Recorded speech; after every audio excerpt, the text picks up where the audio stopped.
So yun, what's up sa inyong lahat mga kalapatids. Time check natin, 3:30 na ng hapon. Bali, kakatapos lang tumigil ang napakalakas na ulan, pero ngayon umaambon na naman. Pero maganda nga yun mga kalapatids, naligo tayo sa ulan dahil nakapaglinis tayo dito sa ano natin, linis niya sa kalapatian natin. So bali, tinanggal ko na nga pala mga kalapatids yung ano natin dito. Wala na yung mga YB, yung pair natin dito sa mini plier lock. Tinanggal na natin, nilipat na natin sila dun sa ginawa natin breeder cage. Ito, pakita ko sa inyo para tabi-tabi na dito. So ayan na mga kalapatids, dito na natin nilagay yung ano natin, yung pamilya. Ayan kasi nababasa doon yung anggihan sila, kaya nandito na para mas safe. Ayun yung ginawa natin lagayan ng poop tray.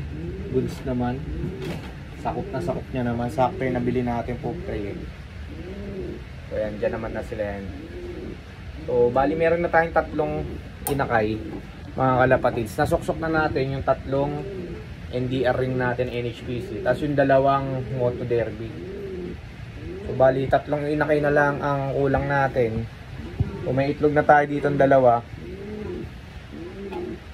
So ilan na lang mga kalapatids ang YB na kulang natin. 6 lang ang ilalaro natin NDR.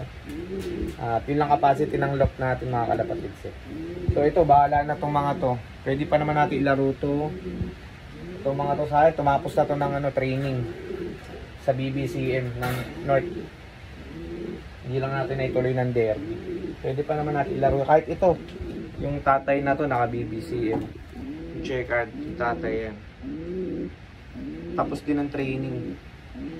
So, pwede naman natin isabayan sa Norte next year.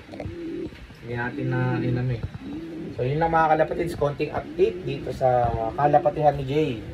So, good luck sa ating mga karera, sa mga tropa natin na nag-start na yung nila, yung SDR. Good luck mga kalapatids. Tayo ay nasa breeding season lang. Breeding season pa lang, wala tayong karera ngayon mga kalapatids. So ito lang, tingin-tingin, linis-linis, patuka. So yun lang, update na lang tayo sa mga susunod. Ingat tayo lagi mga kalapatids. Malakas ang ulan. Happy flying, God bless.